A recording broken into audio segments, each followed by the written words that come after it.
My name is Sam Rajshekhar, and me and my wife, we started this organization called YuvaLok Foundation 25 years ago.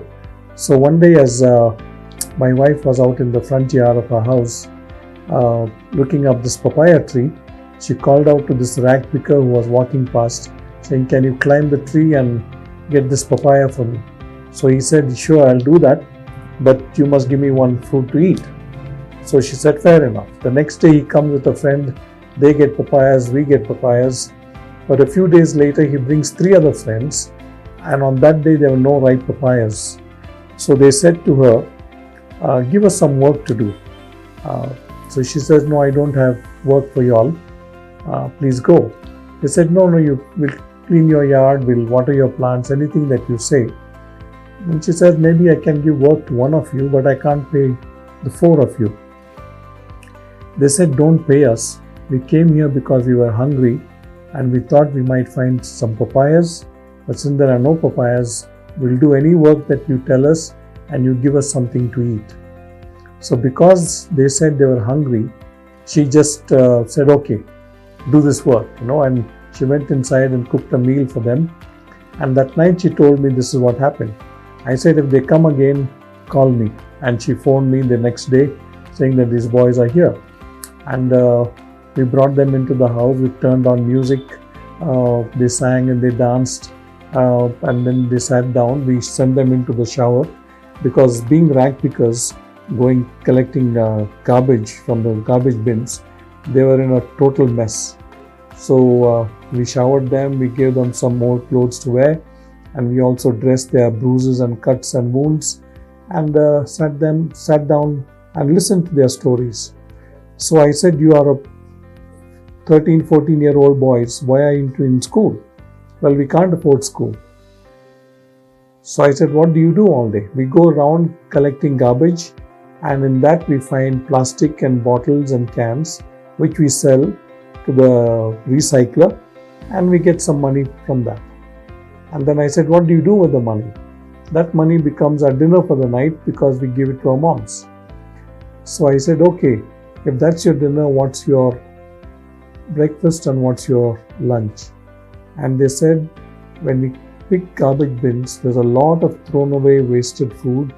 So we just sit there and eat the food that we can find in the bin, and then we carry on with our work." So that's the time my wife and myself decided that we cannot let these children feed on garbage. We have to not just provide education, but also take care of their health and nutrition. So that's the day we said, "Okay, would you all come to school if we started one?" They said, "Yes, but we don't have money." I said, "Don't forget the money. Would you be interested?" And they started coming the next day, 4 boys. And within a month, there were 25 boys and girls coming. And gradually from 25 to 60 to 150. And today we have 1,800 kids in Bangalore and on other parts of the state. And this is how the work has increased, because we have tried to provide them education and nutrition as well as vocational training. And the work just goes on. So in the last 25 years, I would say that more than 3,000 young boys and girls have completed their studies with us. Some of them were just through vocational training because they were past their age for education.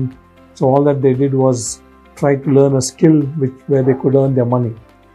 And so today we have 9 schools in different parts of the state and 3 tailoring institutes for young women between the ages of 18 and 30. And these again are ones who are not educated but are either married or they are illiterate and they don't have any means of living. So we help them to make a living through what they do. So this is basically what we are trying to do for the transformation of our country. When I first began, I thought we're transforming our own slums here. But then the impact that it is being created, because there are lots of kids who are coming from North India, from Bihar and Orissa and all, as migrant laborers. Their parents come but they don't have a school to go to.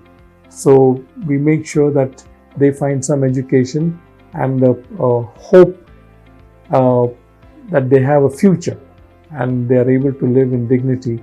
So this is something that we constantly want to be doing for the young people of our country. And I hope it's not just going to be in Karnataka, but that we might go to other parts of our country as well, across the different states, wherever we are needed. A couple of years ago, I met my friend David, the CEO of Flatworld Solutions, and it was a kind of an accidental meeting. And he got interested in what we were doing with the slum children, with the street children, with the rag pickers, and even the rural areas. So he said, Sam, I'd like to come and see what you're doing. And he came with a friend, and both of them saw our work. And I wouldn't say that I impressed them, but they were impressed with what they saw with the children, the way they've been transformed. They're able to speak English, they're able to do lots of things. And that's the time David said, I want to be part of this YuvaLok Foundation, where through Flatworld Solutions, we can find solutions for these young people for their future as well. So once again, I'm grateful, sincerely grateful to David and Flatworld Solutions for the help that they're giving us. And it's not just a help, but they consider themselves as partners in bringing about transformation in our country. It is worth mentioning that our valued clients have been a big source of inspiration for us. With their continued support, we have been able to partner with these non-profit organizations and make a difference to the community. YuvaLok is one such organization we support, where they provide food and education to underprivileged children. Right now, YuvaLok is able to support 1,800 children where they give free education. They also provide free transport to children who are coming to their school. They also provide them with the uniforms and shoes and basic medical necessities.